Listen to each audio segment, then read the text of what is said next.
Welcome to another CEO special here on Ignition. And I don't know quite how to introduce Glyn Hall. I don't know if I say you're the boss of Hallspeed, or if I rather say you're the CEO of motorsport for South Africa globally. Oh, it's a big title, but what a pleasure to have you on our show. Seriously. Thank you. No, it's a pleasure to be here. It really is. I'm hitting start because we've got 10 minutes.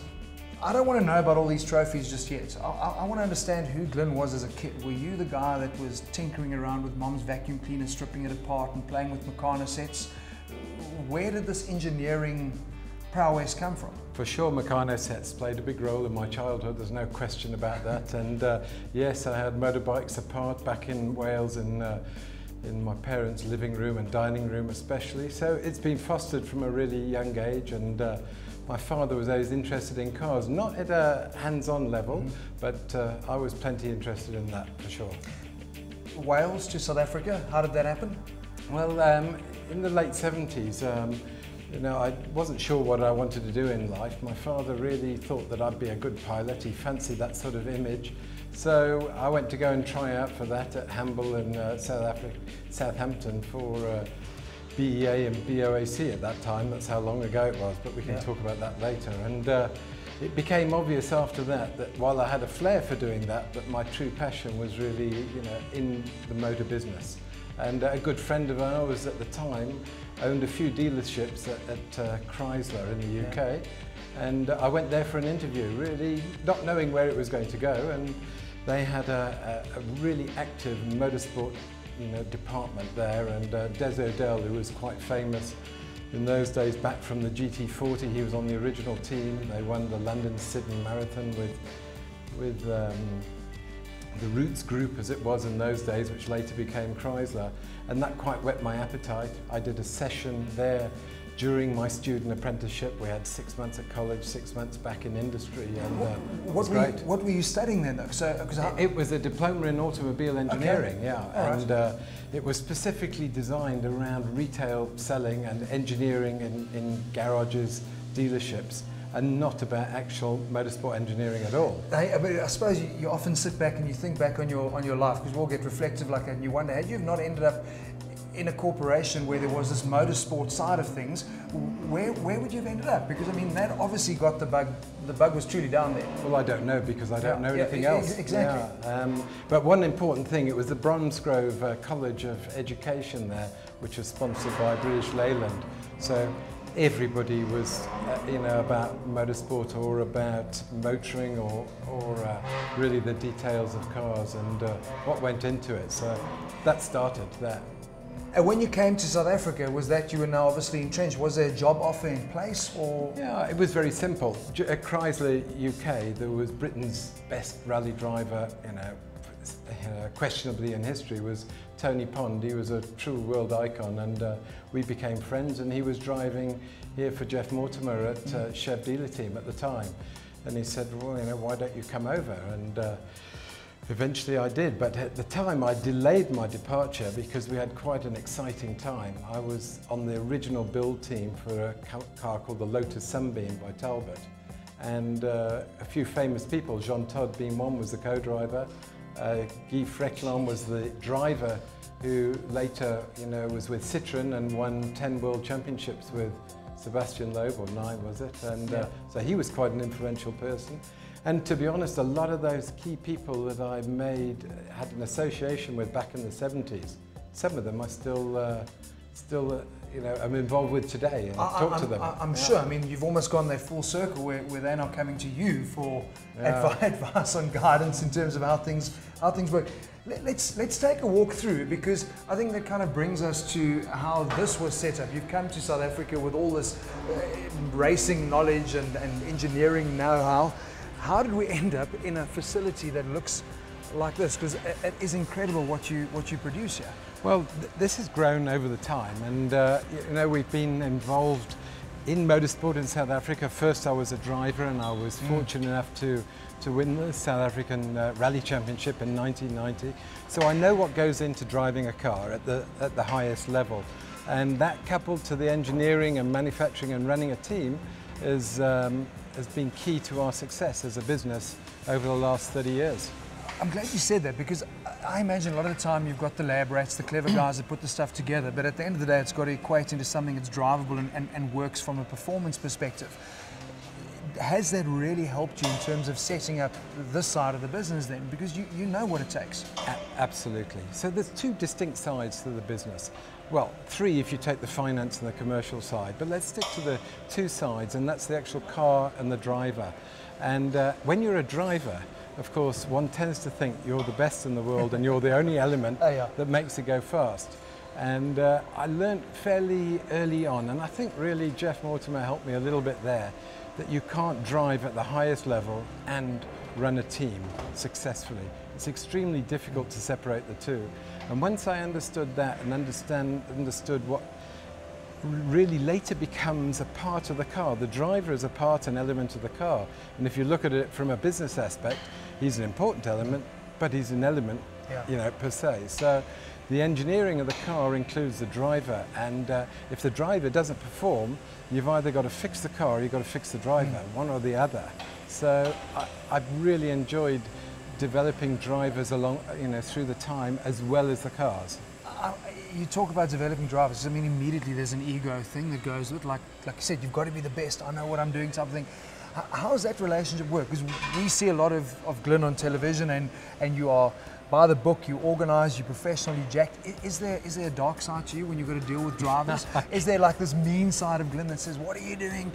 Well, I think the epitome of that was that really encompasses the whole story of that transition between a driver being an emotional element to driving a car and being a pure business. Obviously the drivers have got to have enormous talent, and it's how to unlock that talent is the key.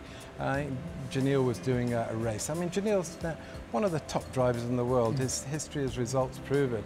When he was driving the Touareg in the Silkway Rally, and he had a crash, and the boss of VW, you know, got him in for a debrief afterwards and said, you know, what happened? And he said, well, I didn't see the hole. And the guy said, stop, let's go and get your eyes tested.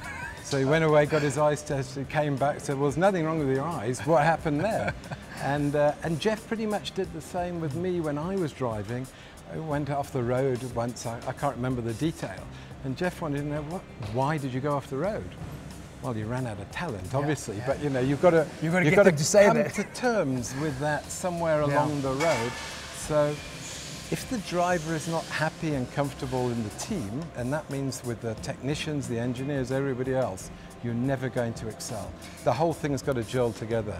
It really, and I mean, Michael Schumacher was the key to that. When I looked at that from the distance, it was plainly obvious. Yeah, in terms of he knew what needed to be done, and the relationship was a great one. I want to walk across to, I mean, we've got a classic sitting here now, because in terms of rally has changed big time. Toyota no longer involved, but again, it speaks a lot about your vision, Glyn, in terms of saying, hey, let's be clever here, let's cut weight in a rally car. I mean, bringing Alvin in and pairing with Leroy, a lot of people might have said, geez, like, what guy's ever going to listen to a woman telling him where to go? But, geez, well, it's a very interesting scenario you've just placed. And Alvin and Leroy were two very good examples. So Alvin have been rallying, shall we say, at a level, let's say 60, 80%. Don't want to put an exact number on it. Leroy was climbing up, and we'd put experienced older co-drivers with him. And then I asked Leroy what he wanted to do. He looked at it from his karting. He knew the weight was important, so we needed a lightweight co-driver. But more importantly, he convinced me he wanted somebody where he was in charge. So to me, that was a very important element of who he was. And I said, great, I'm all for it, let's go. I think Alvin's got the ability to do what you want if you're in charge, because at the end of the day, I mean, Sorrel van der Merwe used to say, you know, a driver wins the rallies, the co-driver loses them.